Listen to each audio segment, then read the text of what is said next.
C'est parti. Donc, bonjour.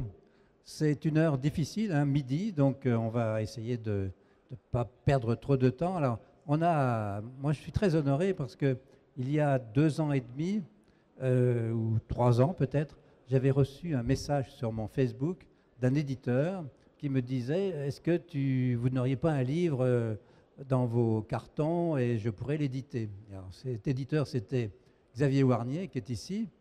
Et je lui ai dit, bah oui, si, j'ai un livre. Bon, j'en avais déjà commis un certain nombre. Et c'est là qu'a démarré le premier livre de la collection Kawa, le livre de marketing qui s'appelle Internet a tout changé. Et depuis, donc, je suis devenu directeur de collection chez Kawa et on a édité une vingtaine d'ouvrages. Et on a tous écrits par des marketeurs distingués. Hein, c'est comme les économistes, les marketeurs deviennent distingués. Et donc, on a créé ce que j'appelle le club des auteurs Kawa. Et aujourd'hui, on a la chance d'avoir une douzaine d'auteurs, dont un dernier, la Brice qui arrive en moto. Bonjour Brice.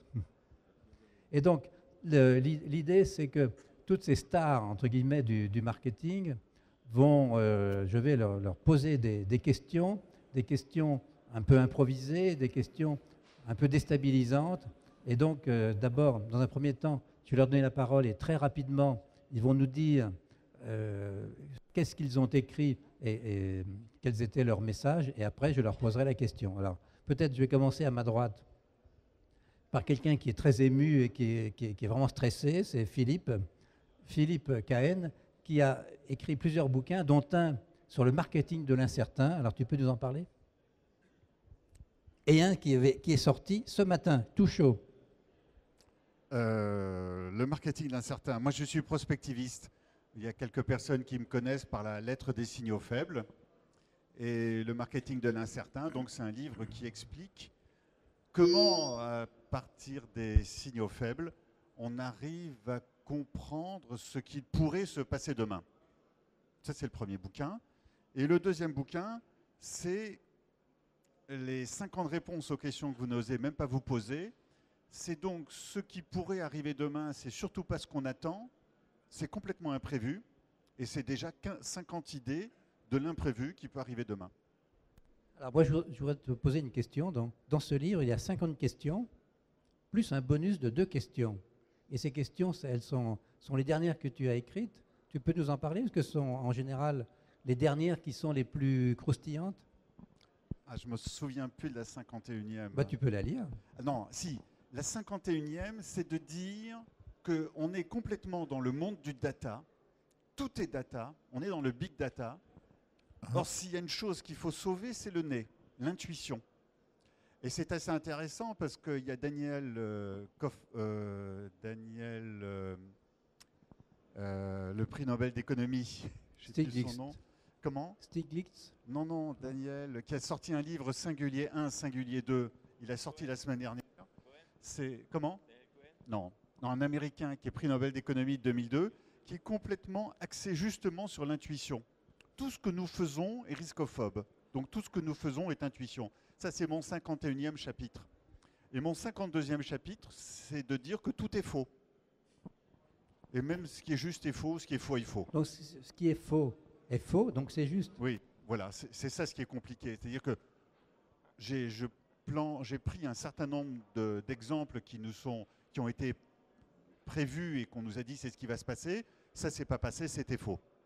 Donc, il ne faut pas craindre d'imaginer l'impensable en prospective. De toute façon, on va vers quelque chose que l'on ne sait pas. On ne sait pas ce qui va se passer. Ce qui compte, c'est enrichir sa pensée par rapport à ça.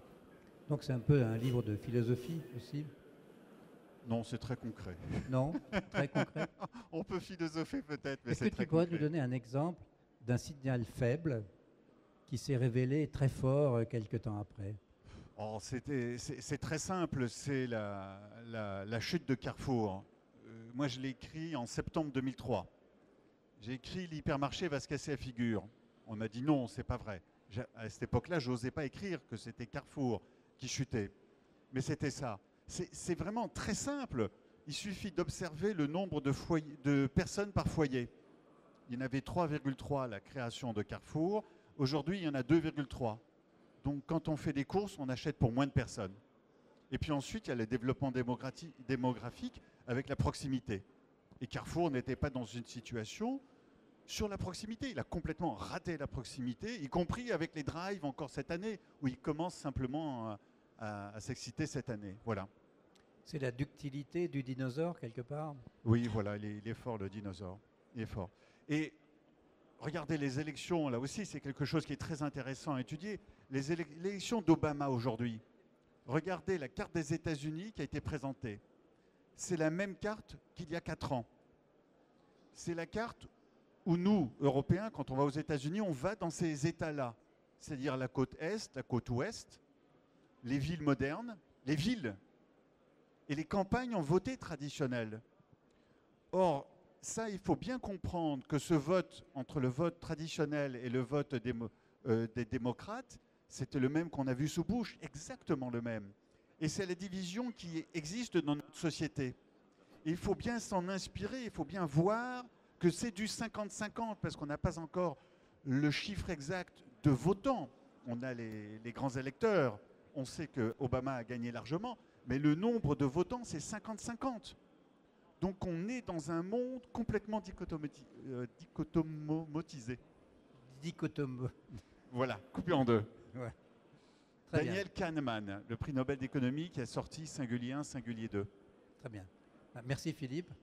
Donc on va peut-être passer la parole maintenant à ton voisin, qui est Yann Claessen, qui a fait un livre petit mais très dense, qui s'appelle, je ne voudrais pas écorner le titre, La marque face à la révolution client. Alors, après 1789, c'est quoi la révolution d'aujourd'hui? Tu peux la résumer, Yann? Bonjour. L'idée effectivement de ce livre, c'est d'essayer de résumer en 120 pages. Donc c'était le but.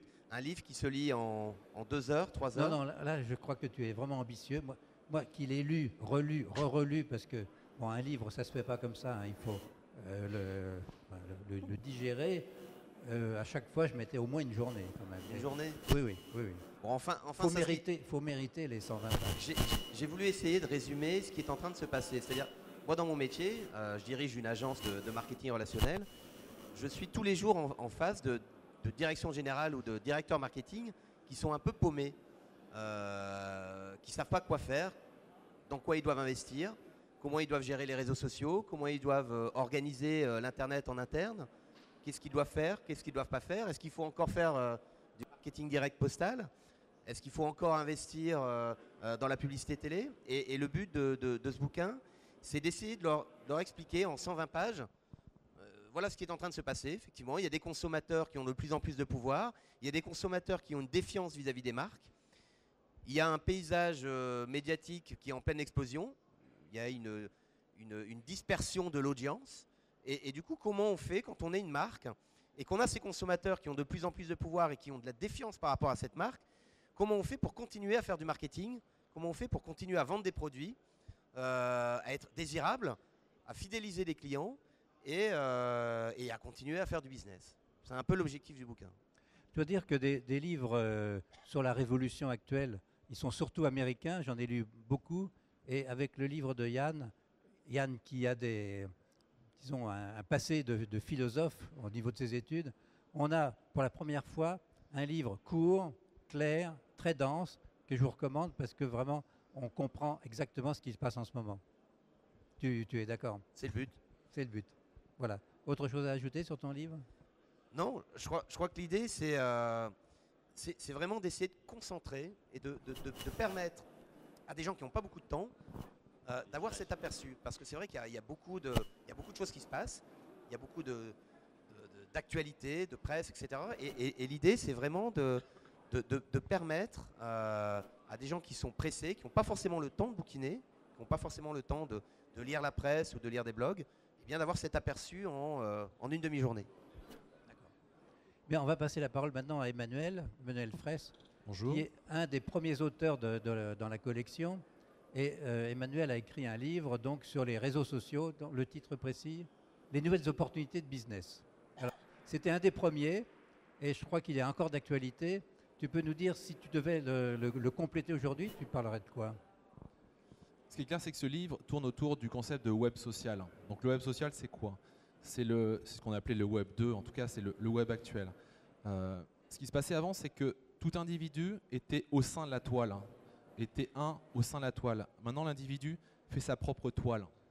C'est très intéressant de voir ça parce que ça change tout dans les rapports de force évoqués précédemment. Et par rapport aux data aussi, on parle aussi du web semantics qui est le prochain web. J'ai vraiment une logique en termes d'évolution. C'est pour ça que dans ce livre, je parlais du web social et que maintenant, d'une façon plus globale, je vais écrire un nouveau livre sur le concept de digitalisation sociale, puisque ça va très largement au-delà du web. Certains disent le web est mort. Le web est mort, vive le web. En gros, ce qui est intéressant, c'est de comprendre que la connexion, le fait d'être connecté, le fait d'être digitalisé est global et que maintenant, on ne peut plus faire sans. La digitalisation était périphérique il y a 10 ans. On l'a connue, on a rêvé de certaines choses. Maintenant, ça se concrétise. Pour donner un exemple, c'est l'expression Atawad, anytime, anywhere, any device.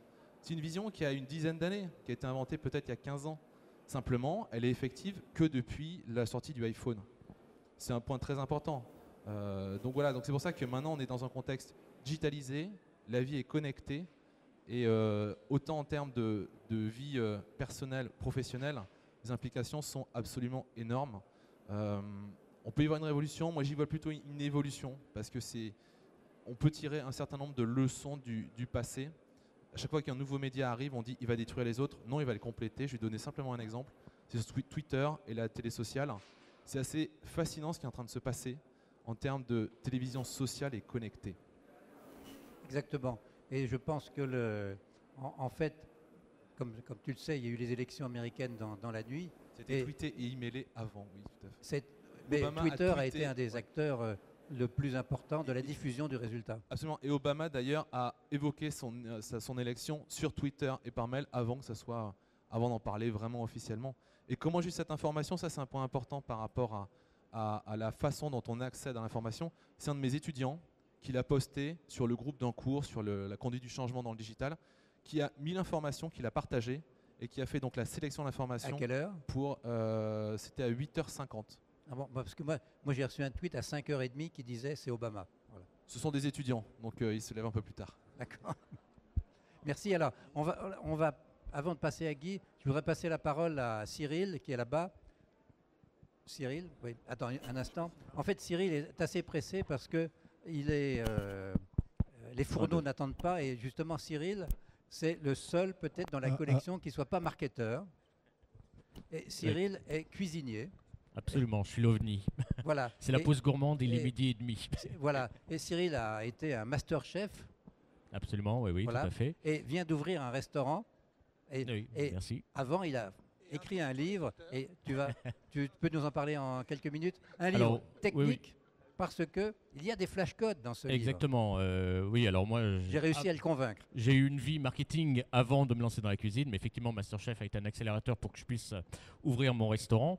Donc voilà, donc j'ai sorti en 2010 un livre qui s'appelle Les meilleures recettes de Cyril. On l'a beaucoup cherché pour le titre.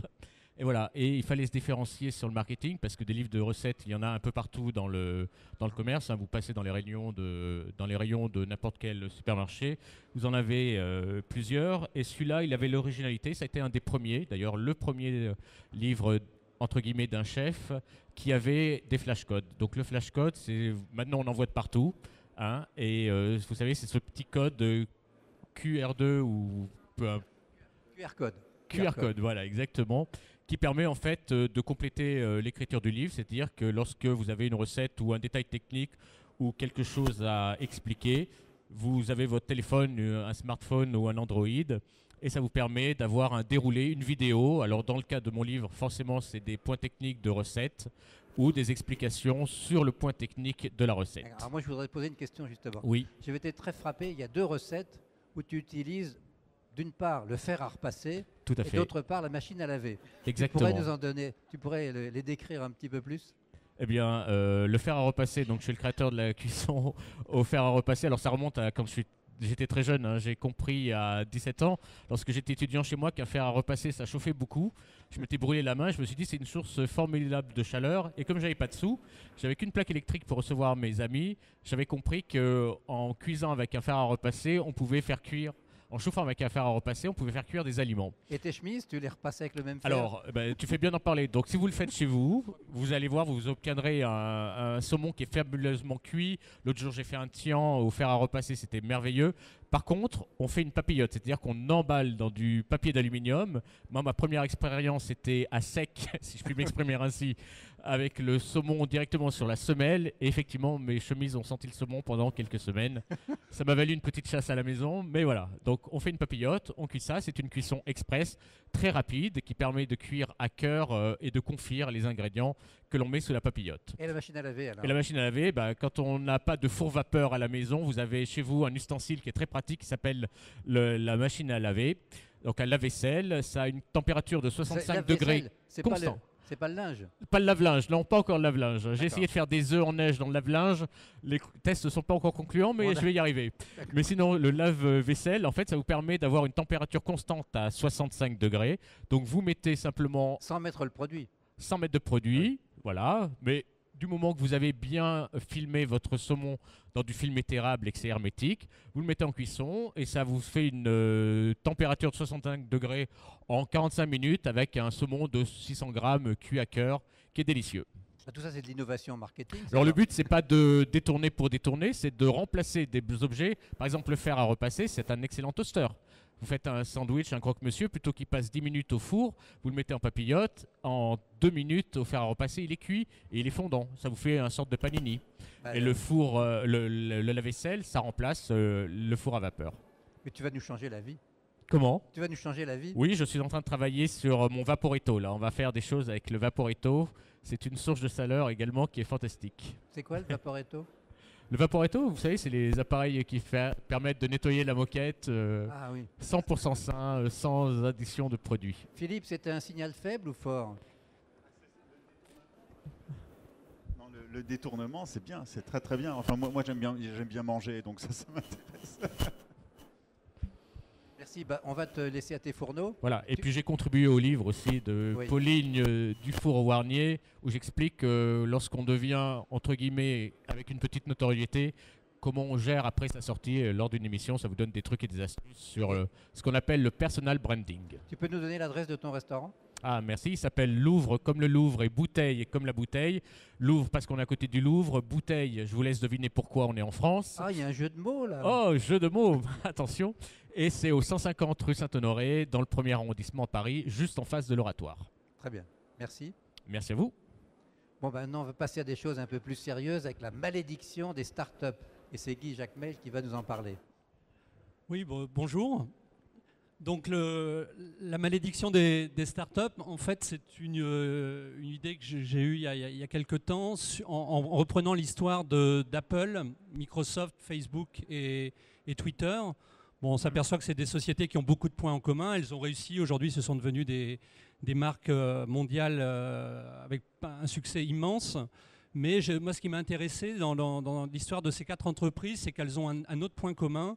C'est que toutes les 4 ont été créées par 2 amis. Et je pense aujourd'hui que ces sociétés n'existeraient pas s'il n'y avait pas eu au départ Steve Wozniak qui a aidé Steve Jobs, s'il n'y avait pas eu Paul Allen qui a aidé Bill Gates, Saverin qui a prêté ses 1000 premiers dollars à Zuckerberg, et Noah Glass qui a lancé le service Twitter avec Evan Williams.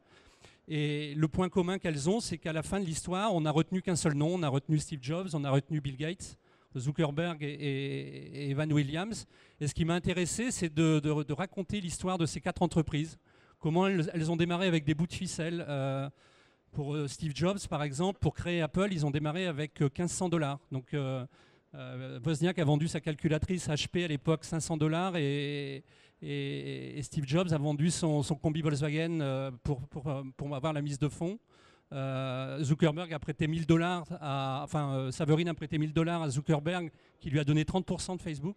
Et ce qui est étonnant, c'est comment elle démarre vraiment avec rien. On peut dire que tous ces entrepreneurs ont brûlé leur vaisseau avant de partir pour les Amériques. Donc c'est vrai que c'est une image que tu emploies, que j'aime beaucoup, c'est que non seulement elle démarre avec presque rien, et surtout, et c'est le cas de Zuckerberg et c'est le cas de Bill Gates, c'est ces 2 étudiants brillants qui sont tous les 2 à Harvard, et ils n'hésitent pas, en plein milieu de leurs études, à interrompre leurs études, l'un pour lancer Microsoft et l'autre pour lancer Facebook. Donc c'est vraiment, oui, ça, et ils brûlent leur vaisseau pour être sûrs de consacrer toute leur énergie au lancement de leur start-up.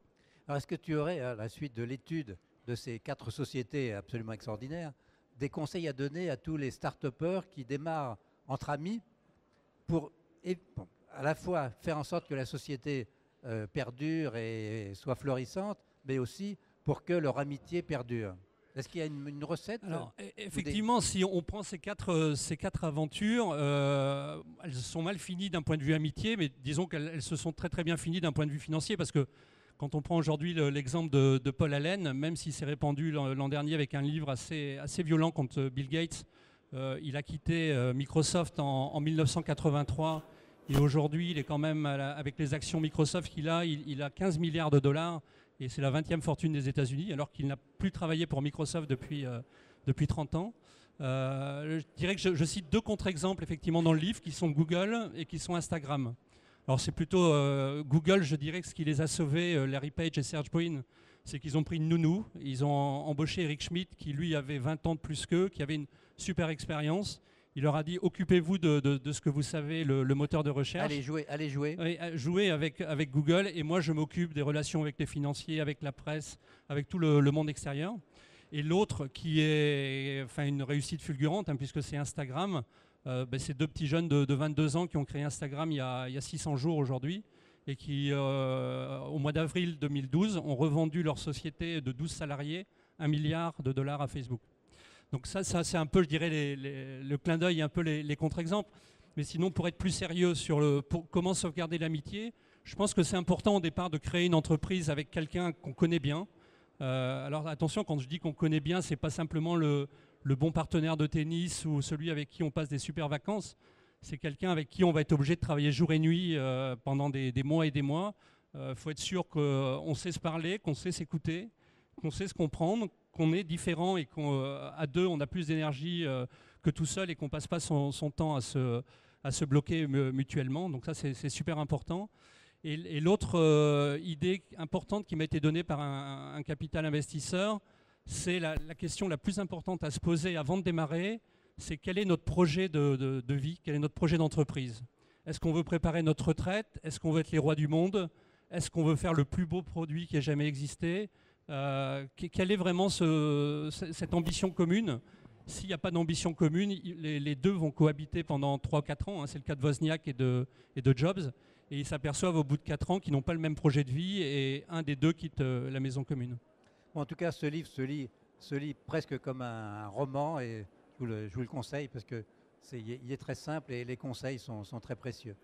Donc maintenant, je voudrais passer la parole à Ronan Boucicaut, qui vient de sortir un livre. Il est tout chaud lui aussi, je crois qu'il est sorti la semaine dernière, quelque chose comme ça. Le 25 octobre, ouais. 25 octobre. Et c'est un livre qui remplit un créneau où il y avait, pour l'instant, à ma connaissance, pas vraiment de choses pertinentes qui aient été dites. C'est un livre sur le buzz, et en particulier sur le bad buzz. Le bad buzz, vous savez, c'est la rumeur qui enfle et qui finalement déferle sur la toile et qu'on ne peut plus arrêter. Alors, tu peux nous en dire quelques mots ? Alors déjà, c'est un ouvrage que j'ai coécrit donc avec un autre marketeur qui s'appelle Antoine Dupin. Donc malheureusement, il n'a pas pu venir. Il n'a pas pu venir, il a une patte de métro. Il est au Canada, le pauvre, donc ça aurait été. Il a dit qu'il allait peut-être venir à la rame, mais ça allait faire un peu loin. Voilà, en tout cas, ce livre, il est venu en fait suite à 2 constats. Le premier, c'est qu'il y a énormément maintenant d'entreprises qui ont compris qu'il y a un intérêt sur les outils et, comme l'a dit Emmanuel, sur le web social. Le problème, c'est qu'il y a une vraie peur qui existe, notamment sur la perte de contrôle.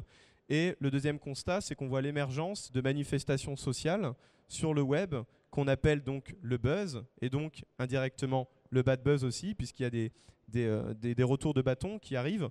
Donc face à ça, on s'est dit effectivement, ça va être le but de cet ouvrage, ça va être de désacraliser un petit peu la chose pour montrer que finalement la plupart des bad buzz dont on entend parler, c'est souvent ce qu'on considère comme des tempêtes dans des verres d'eau, c'est-à-dire qu'on en parle beaucoup, il y a une vraie émulation sur Internet, mais en réalité c'est des choses qui sont sur du court terme, puisque le principe du buzz en général, c'est qu'il y a un vrai pic, donc c'est très éphémère. Et voilà, on est parti sur ce constat-là. Alors après, c'est vrai qu'Antoine et moi-même, on avait une fibre qui était assez complémentaire. Lui, il est vraiment axé sur voilà, le plan, la stratégie de communication pour faire face à une crise.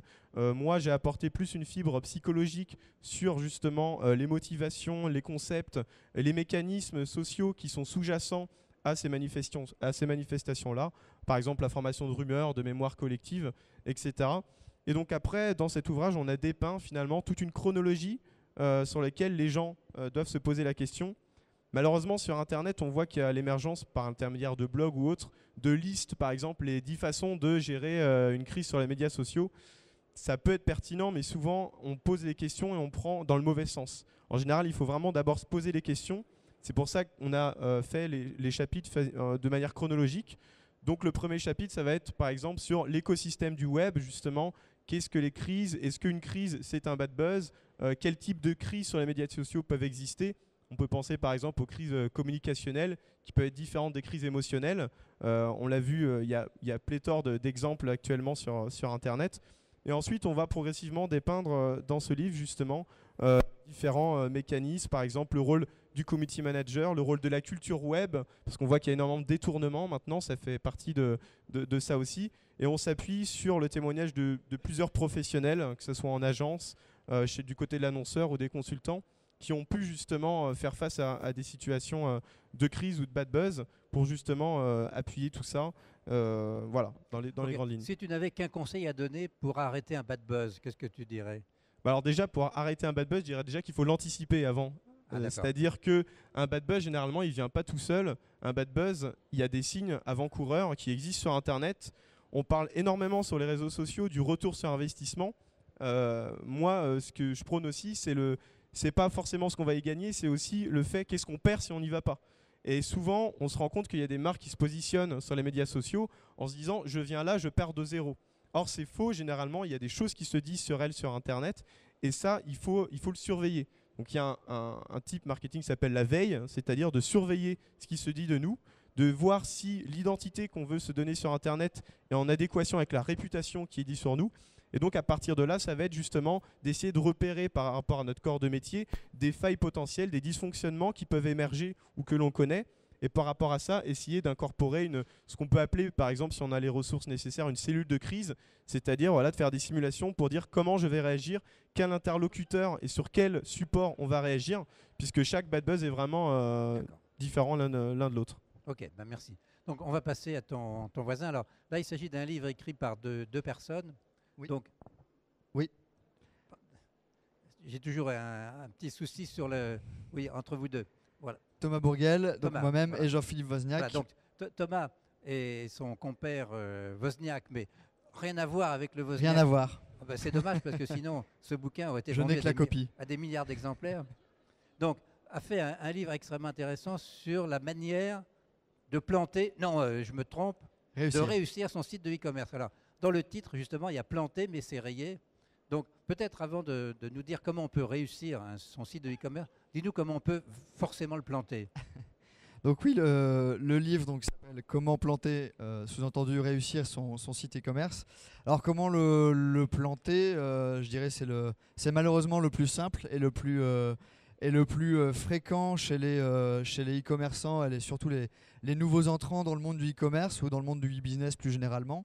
La première façon de le planter, c'est de ne penser uniquement qu'à son site internet et de ne pas réfléchir à comment je vais apporter du trafic sur le site, qui sera d'ailleurs l'objet, je pense, de mon voisin. Comment je parle à mes clients, quelle offre je vais donner sur internet, quel va être mon positionnement prix, est-ce que c'est le même que celui que je peux avoir habituellement en magasin, qui sont mes clients, qui sont mes concurrents, quels sont les codes du secteur, de mon secteur d'activité sur Internet. Est-ce que ce sont les mêmes que dans la vie réelle? Voilà, tout cet ensemble de questions auxquelles on ne pense pas forcément parce que c'est bien connu, le web c'est facile, c'est simple, on voit des publicités tous les jours qui nous expliquent qu'en un clic on peut se lancer sur le web et vendre ses produits. Donc on ne se méfie pas et on ne se pose pas certaines questions. Autrement dit, pour réussir son site, il faut quand même investir un petit peu. Alors il y a une notion d'investissement.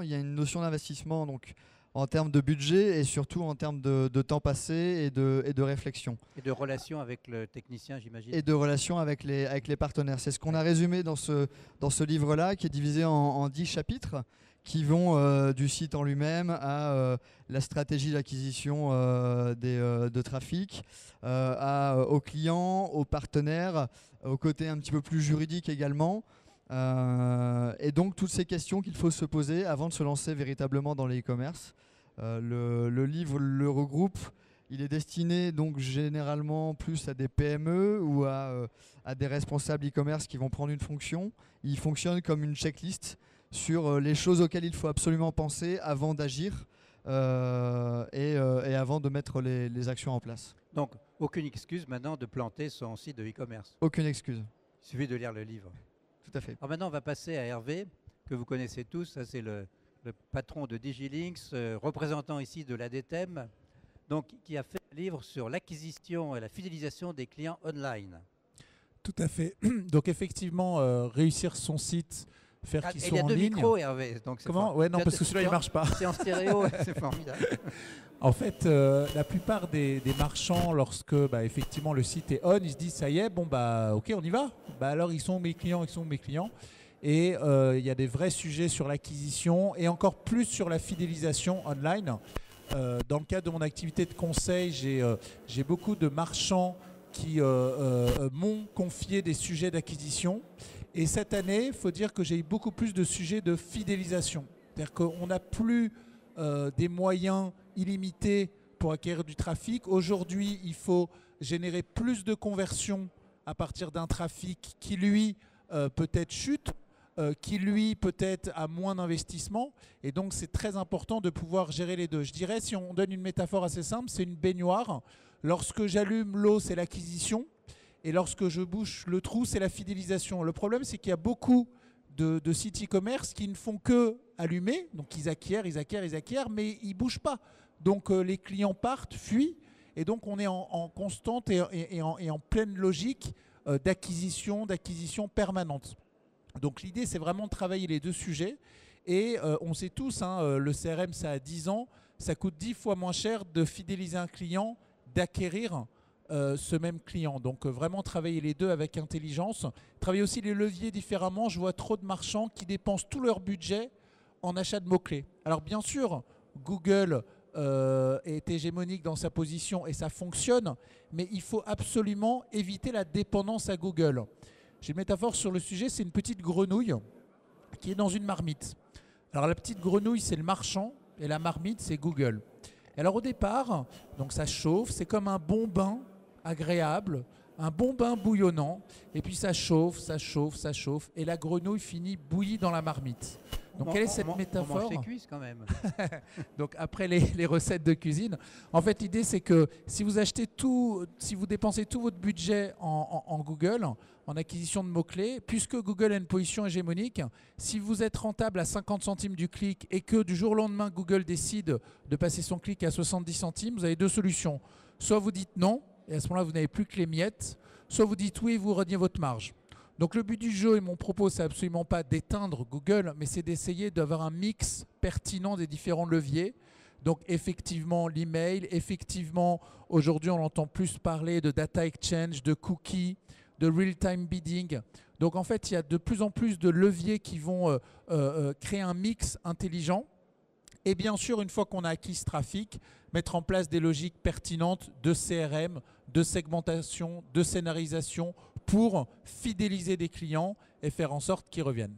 Tu pourrais nous dire 2 mots des témoignages dans ton livre, parce qu'il y a des vedettes qui donnent leurs sentiments. Effectivement, je trouvais pertinent d'adjoindre mes propos à ceux qui font l'e-commerce. Donc j'ai interviewé une trentaine de grands acteurs de l'e-commerce, que ce soit Pierre Cusso-Morizet donc de Price Minister, que ce soit Anne-Laure Constanza d'Envie de Fraise, donc des acteurs dans le retail, dans le tourisme, dans l'e-commerce des services, dans l'e-commerce des produits.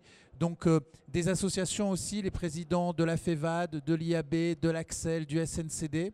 Donc finalement, les faiseurs, les acteurs, l'écosystème, quels sont leurs enjeux en termes d'acquisition, quelles sont les logiques juridiques en termes de fidélisation et je voudrais apporter un concept. On parle beaucoup de ROI et c'est essentiel. Return on Invest, ressources sur investissement. On parle de plus en plus de RONI. Est-ce que tu sais ce que c'est que le RONI, Henri? Le RONI? Ouais, le RONI. Non. Alors le RONI, c'est le Risk of Non-Invest. C'est-à-dire que ce n'est pas le retour sur investissement, c'est quel est le risque qu'on prend à ne pas investir. Exemple, les médias sociaux. C'est pas évident aujourd'hui encore de faire du commerce sur les médias sociaux, mais en même temps, est-ce qu'on prend un risque à ne pas y aller et à se faire distancer par ses concurrents? Donc effectivement, le ROI, c'est ce qu'il y a de plus simple. Je mets 1 euro, j'en gagne 2, je continue. Le RONI, c'est un peu plus de prise de risque, c'est se dire, tiens, je mets 1, je vais peut-être pas gagner 2, mais si je mets pas le 1, peut-être que je perdrai 5. Si j'ai bien compris, je renie le ROI, c'est ça? Tout à fait. En gros, les deux doivent être pris en compte aujourd'hui par les acteurs pour fleurir. Très bien. On va passer, merci. On va passer maintenant à Brice. Alors Brice est un vieux complice. Il a écrit plusieurs livres et dont je me suis occupé de 2 ou 3. Il a fait des préfaces formidables. Et donc, le dernier livre de Brice, c'est un livre extrêmement intéressant qui s'appelle Imagine Nation. Et donc, tu vas nous en parler. Voilà. Alors, c'est un livre sous forme de carnet à spirale, d'un format très pratique. Bien, Oui, Brice l'aime bien. Bon, d'un point de vue prix de revient, c'était un petit peu plus cher, mais bon, on a accédé à son caprice. Pardon à Xavier. Merci d'ailleurs à Xavier. Vous m'entendez bien? Oui, oui. Merci aussi au compère Henri qui a fait la préface du bouquin. Non, c'est mon 6e bouquin sur l'innovation. Ça fait 20 ans que je pratique ce métier. Je dirige un cabinet de conseil qui s'appelle Tilt. Bref. Qu'est-ce que je peux vous dire? Moi, d'abord, je voulais féliciter Henri parce que le tour de table est plutôt bien conçu. Quand vous invitez des copains à dîner chez vous, on se pose toujours la question de à côté de qui on va asseoir un tel.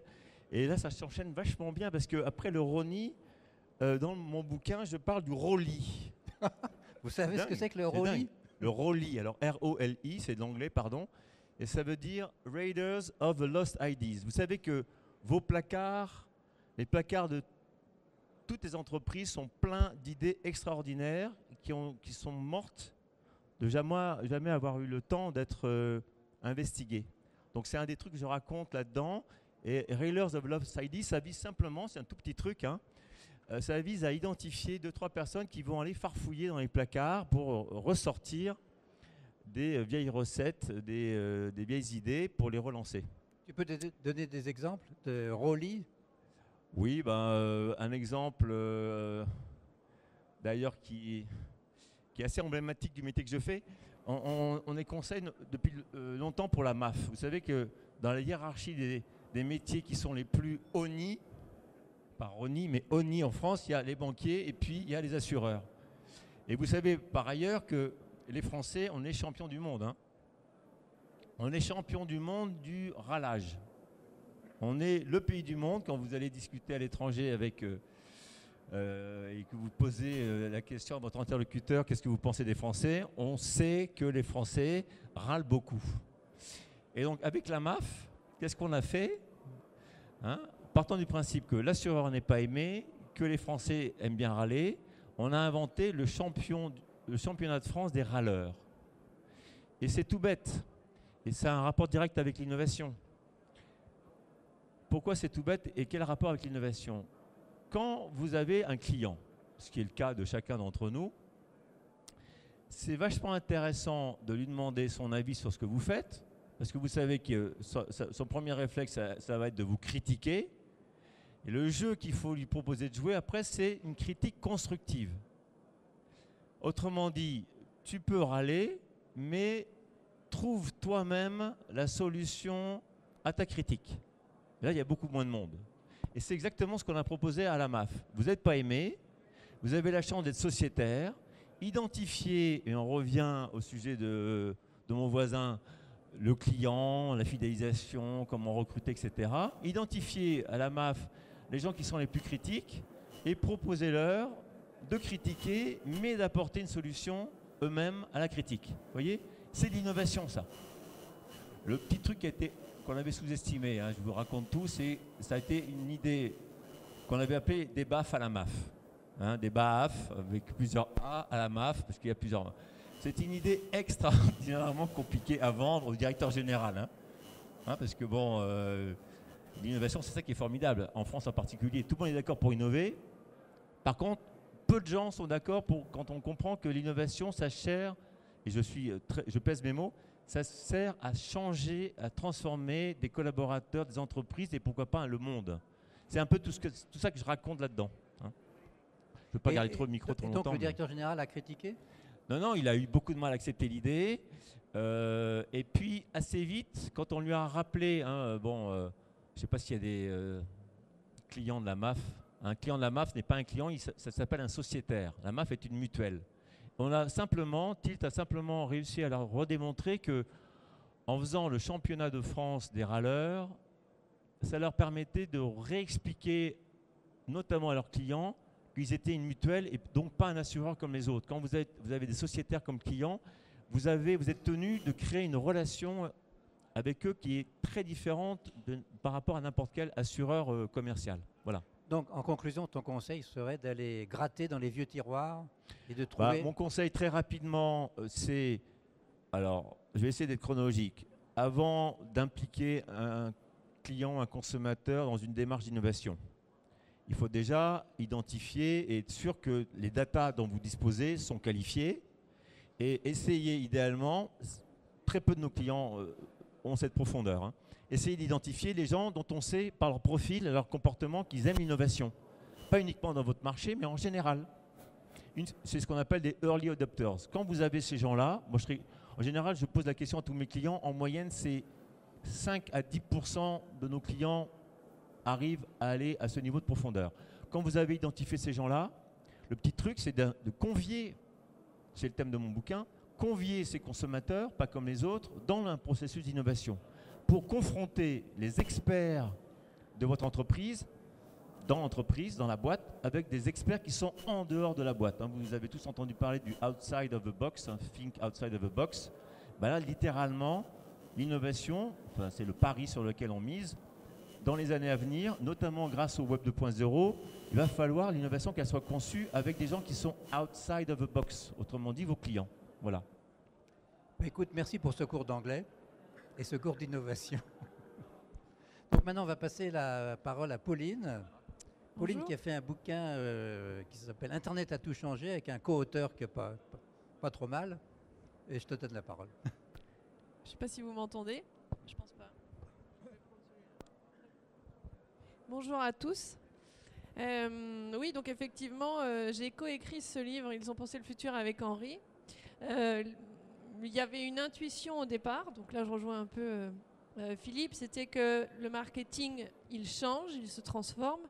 Internet, Henri l'a dit bien avant nous tous, a tout changé. Et nous, dans tout ça, qu'est-ce qu'on fait ? Quand on est marketeur, comme vous et moi, il faut qu'on apprenne soi-même à se transformer et à travailler différemment en intégrant tous ces nouveaux univers, tout cet écosystème, toute cette e-blogosphère qui nous entoure et comment nous, dans notre quotidien de marketeur, on va utiliser ça dans notre job.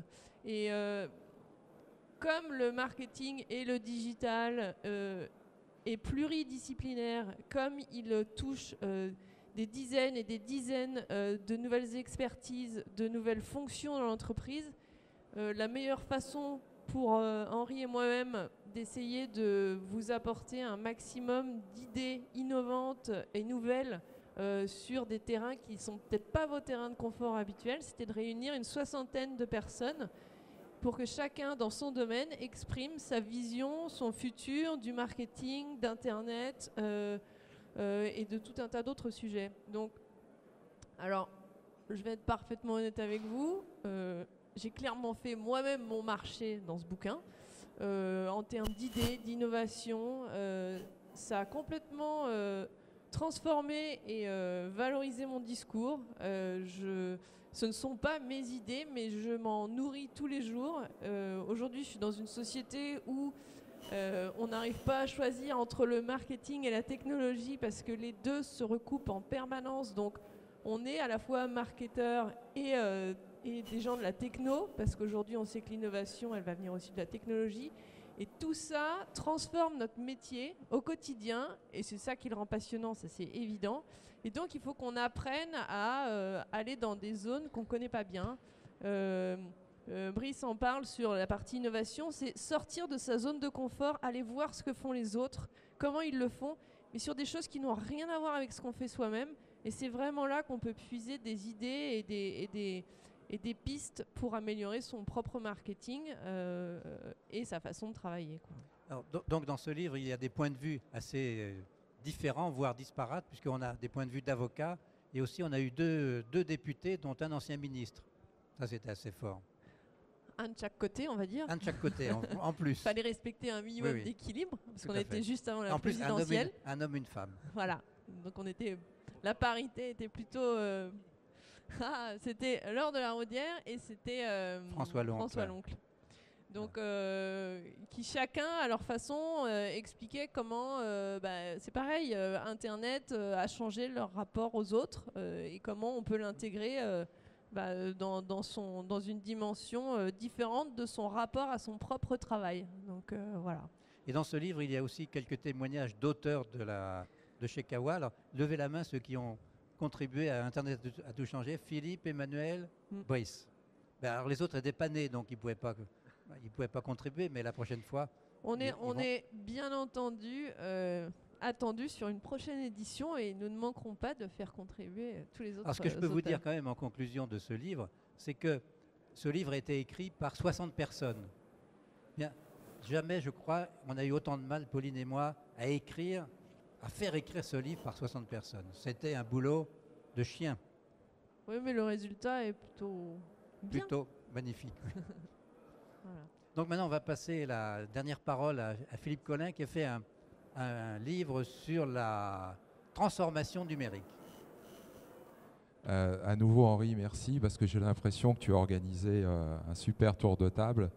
Et, oui, le tour de table, je crois qu'on ne peut pas en rêver, rêver mieux. J'ai l'impression que mon livre, sans le savoir, est un peu la synthèse de tout ce qu'on a entendu. J'ai écrit ce livre... que tu passes en dernier quand même. En partant d'un constat, à travers toutes les sociétés que je rencontre dans nos sociétés de conseil qui s'appellent EI Management, on a rencontré de forts phénomènes de rejet, de non-connaissance des dirigeants d'entreprise par rapport à tous ces phénomènes de transformation numérique. Alors, je suis d'accord que c'est un concept qui est peut-être un peu nouveau, mais on entend dire « je veux mettre en place un réseau social d'entreprise », « je veux changer mon intranet », comme le dit Brice, ça me fait très plaisir, je veux ouvrir mon innovation. Mais les dirigeants, les managers ont beaucoup de mal à remettre tous ces phénomènes, je dirais, en perspective.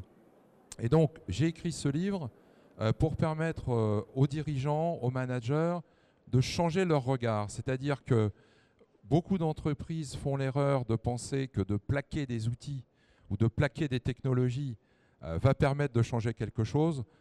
En fait, bien sûr, c'est une condition nécessaire, mais non suffisante, comme on dit en mathématiques. Et il est clair que si la direction d'entreprise, le dirigeant lui-même ne change pas son regard, eh bien l'entreprise ne va pas changer.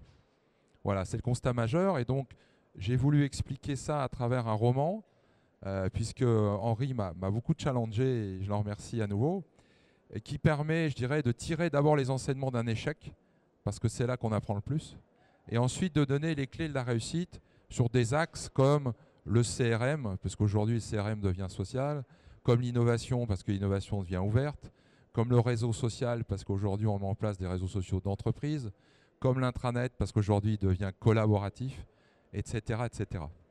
Oui, je dirais qu'un peu comme le livre de Guy, ton livre se lit comme un vrai roman. On a l'impression, c'est plus qu'une impression, d'être dans une entreprise et à chaque fois,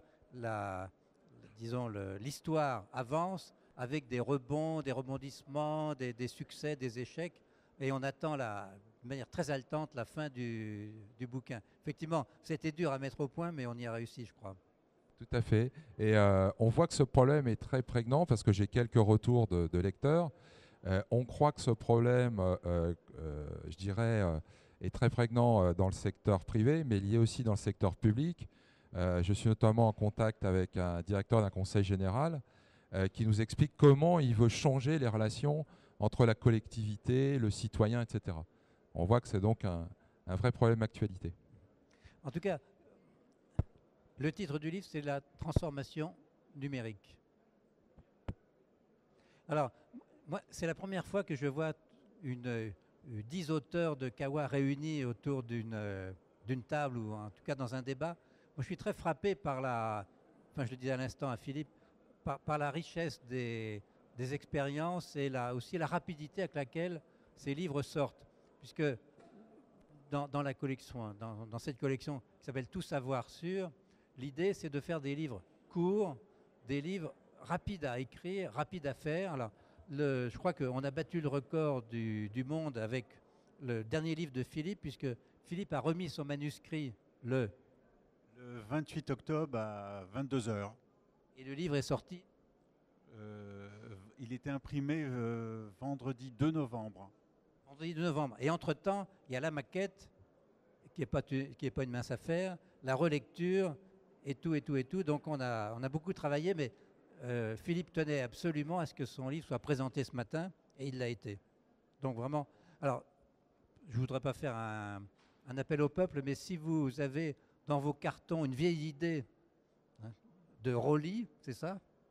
Donc de livres, et si vous voulez l'éditer vite, parce que de toute façon, si vous attendez, dans 6 mois, ça sera périmé. C'est comme le fromage dans le frigidaire, si vous ne le mangez pas tout de suite, il n'est pas bon. Donc vous pouvez peut-être prendre contact avec nous, et ça serait un vrai plaisir de vous accueillir l'année prochaine sur ce débat très, très riche. Alors peut-être qu'il y a des questions particulières dans la salle, je ne sais pas. Profitez-en, parce que c'est rare d'avoir toute cette palette d'auteurs réunis.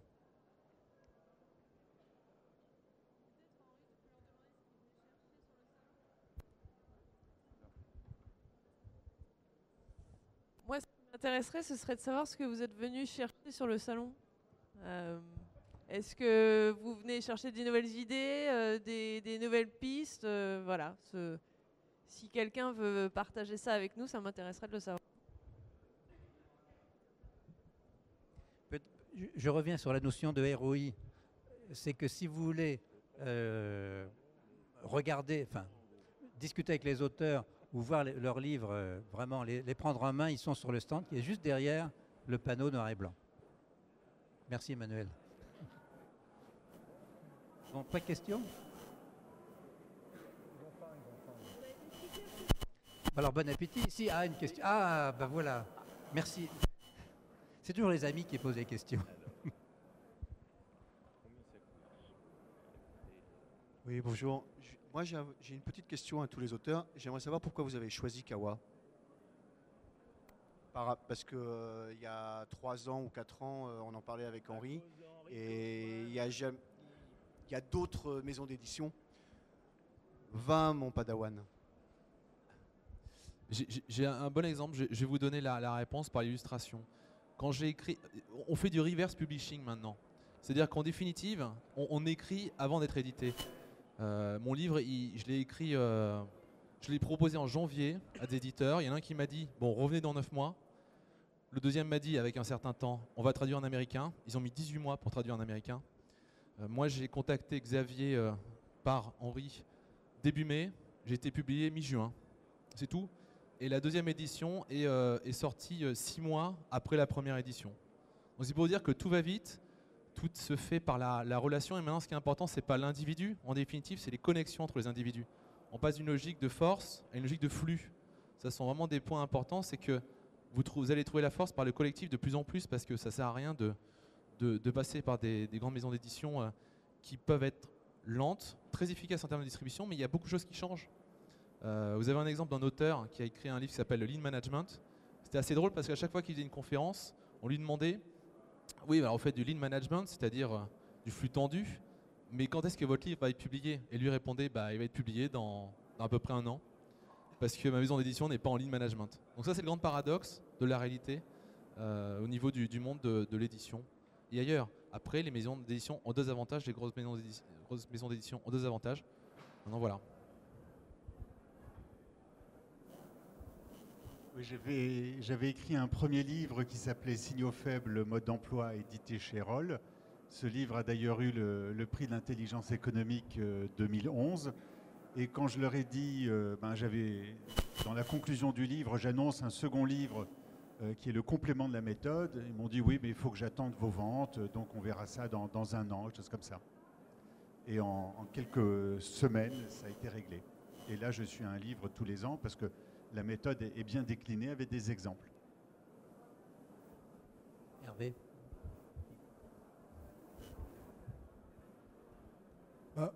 Moi, c'est tout simplement Henri Kaufmann, qui est une figure du marketing direct en France, qui est un dinosaure du marketing direct, Henri, et qui est un papy du marketing direct. Non, mais c'est important d'avoir un directeur de collection qui maîtrise le sujet, qui donne les inputs. Effectivement, il y a la vitesse d'exécution.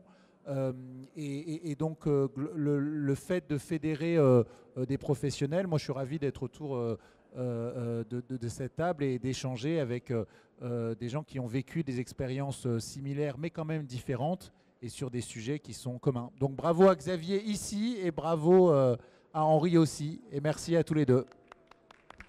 Merci. Xavier, viens.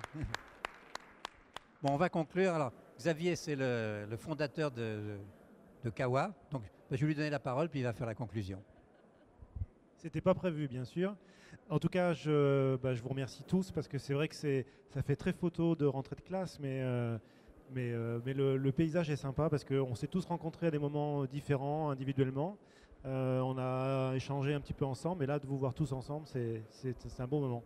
Je vous remercie aussi d'être présent, et puis je vous invite aussi à venir nous rencontrer, pas forcément pour acheter un livre, mais pour aller un peu plus loin qu'un débat qui est un peu impersonnel. On est juste derrière. Voilà. Et merci. Mais ils peuvent acheter aussi. Absolument. Merci à tous et bon appétit.